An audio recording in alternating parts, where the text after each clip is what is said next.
کارسینوسن lecture part 13۔ ہم کارسینوسن کی کچھ عام رہنما علامات کے بارے میں بات کر رہے ہیں۔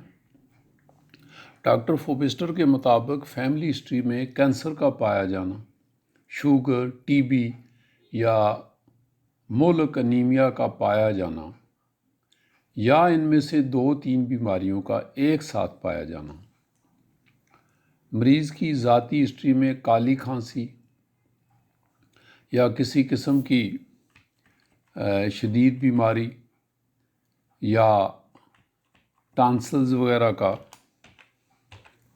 پایا جانا، سمندر کے کنارے علامات میں شدت یا افاقہ، بھوک کے حوالے سے نمک، انڈے اور دودھ کی شدید رغبت یا نفرت، سجدے کی پوزیشن میں سونے کی حالت، اور ایسی دعائیں جو کارسینوسن کے قریب ہیں، اگر ان میں سے 1 یا 2 دعائیں مریض میں ایک ساتھ ظاہر ہو رہی ہوں اور ان کے درمیان فیصلہ کرنا مشکل ہو تو بہتر ہے کہ کارسینوسن کا استعمال کیا جائے، یا ان میں سے کوئی بھی دوا تھوڑے عرصے بعد کام کرنا چھوڑ دے تو بھی کارسینوسن کو استعمال کرنا چاہیے۔ کارسینوسن کے مریض کی شکل و صورت، بناوٹ، یعنی مریض کے چہرے پر بہت زیادہ تل، جلد پر بھورے نشانات اور آنکھوں کا نیلا ہونا۔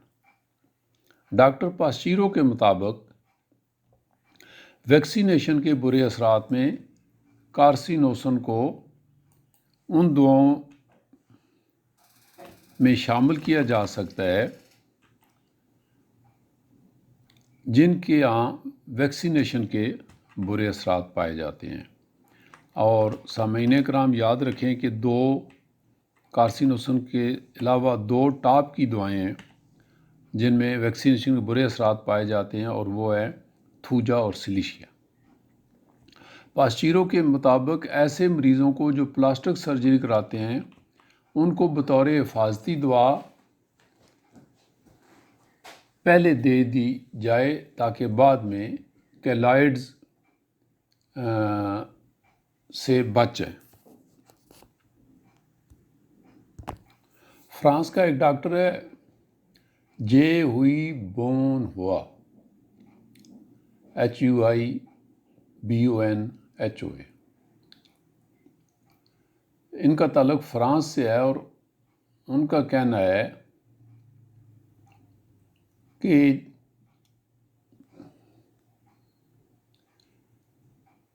MD گبسن کے بقول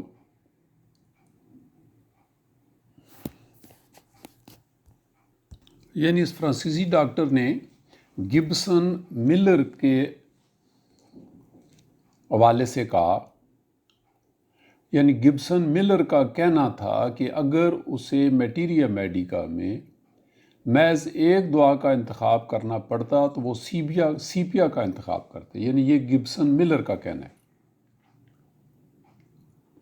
اور پھر وہ فرانسیسی ڈاکٹر اپنی رائے دیتے ہوئے کہتا ہے کہ لیکن میں سمجھتا ہوں اگر وہ بزرگ اور قابل ہومیوپیتھ آج زندہ ہوتا تو وہ کارسینوسن کا انتخاب کرتا۔ آج کے زمانے میں کارسینوسن کا استعمال اس سطح پر پہنچ گیا ہے جہاں پر لائکوپوڈیم، سلفر، سیپیا، فاسفورس اور دوسری مزاجی دعائیں استعمال کی جاتی ہیں، بلکہ یہ ان سے بھی آگے بڑھ چکی ہے۔ تو قارئین کرام، یہاں ہم فوبسٹر کا بیان ختم کرتے ہیں، لیکن فوبسٹر کا مختصر تعارف بھی کراتے چلیں۔ ڈاکٹر ڈونالڈ میکڈونالڈ فوبسٹر، آپ کا وطن برطانیہ اور زمانہ 1902 سے 1988 کا ہے۔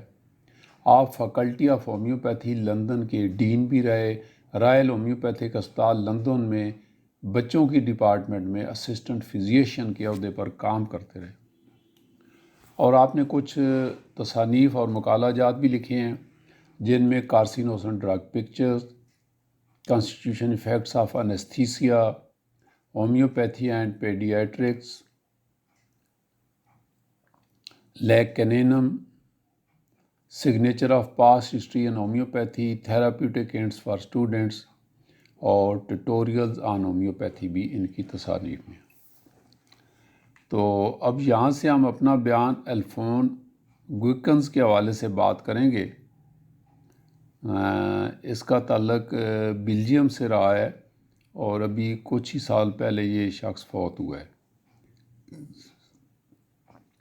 ایلفون گوئکنز کے مطابق کارسینوسن میں گوشت اور چربی کھانے کی خواہش بہت زیادہ ہے۔ ایسے بچوں میں آپ ان علامات پر ٹیوبر اور کلکیریا فاس بھی دے سکتے ہیں، لیکن کارسینوسن بھی یہاں اتنی اہمیت کی عامل ہے۔ بازار میں بند ڈبوں میں موجود ایسی غذائیں جنہیں ذائقہ دار بنایا جاتا ہے کارسینوسن کو بہت پسند ہے۔ تاہم اس دعا میں غذا کے حوالے سے پسند ناپسند کی لسٹ اتنی لمبی ہے کہ آپ کو بہت محتاط رہنے کی ضرورت ہوگی، ورنہ اگر آپ ہر مریض کی غذا میں پسند ناپسند کو مد نظر رکھنا شروع کر دیں گے تو ہر مریض کو آپ کارسینوسن ہی تجویز کرنا شروع کر دیں گے، کیونکہ اس میں بہت زیادہ پسند ناپسند پائی جاتی۔ الکوہل والے مشروبات بھی اس کو پسند ہیں۔ اکثر بچے صاف ستھرے نہیں ہوتے، لیکن اگر کوئی بچہ اپنی صفائی ستھرائی کا بہت خیال رکھے تو آپ کارسینوسن کو ذہن میں رکھیں۔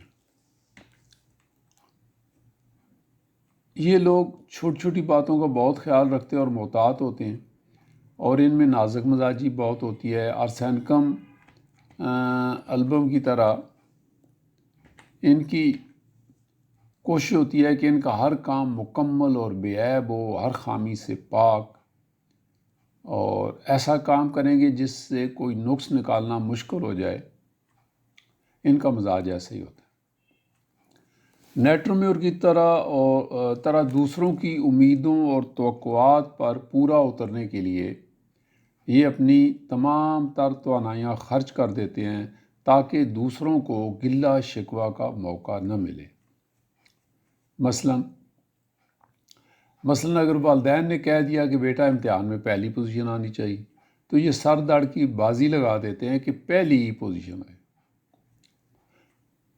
جانوروں سے انہیں بہت پیار ہوتا ہے اور انسانوں سے بھی انہیں بہت ہمدردی ہوتی ہے، اور جہاں تک جانوروں سے پیار محبت کا معاملہ ہے وہاں آپ ایتھوزا پر بھی غور کر سکتے ہیں۔ ایتھوزا بھی اتنی عام ہے جتنی کارسینوسن۔ اور ایک اور عام علامت جو کارسینوسن کی ہے وہ ہے لائکوپوڈیم کی طرح انہیں مطالعہ کا بہت شوق ہوتا ہے، کتابی کیڑے ہوتے ہیں۔ لائبریریوں کے یہ بڑے چکر لگاتے ہیں۔ آج کل کے زمانے میں مطالعہ کا رواج اگرچہ کم ہو گیا ہے، بچے اور بڑے ٹی وی اور موبائل سے ہی کام چلاتے ہیں، لیکن آپ دیکھیں گے کارسینوسن بچوں میں کتابوں کا مطالعہ واقعی بہت زیادہ ہوتا ہے۔ یہ لوگ ہر قسم کے موضوع کی کتابیں پڑھتے ہیں، اور آپ ان کے پاس کوئی نہ کوئی کتاب ضرور دیکھیں گے۔ عام طور پر کارسینوسن کے مریض آپ کو موٹے نہیں ملیں گے۔ ٹیوبر کی طرح یہ لوگ عام طور پر دبلے پتلے ہوتے ہیں۔ اگرچہ یہ کھانا خوب کھاتے ہیں، لیکن ان کے جسم پر گوشت نہیں چڑھتا، جیسے آپ دیکھتے ہیں آئیوڈیم، ٹیوبرکلینیم، کلکیریا فاس، ان کے جسم پر گوشت کم ہی چڑھتا ہے۔ اور کھیل کود کے میدان کی بجائے آپ انہیں مطالعہ کرنا زیادہ دیکھیں گے۔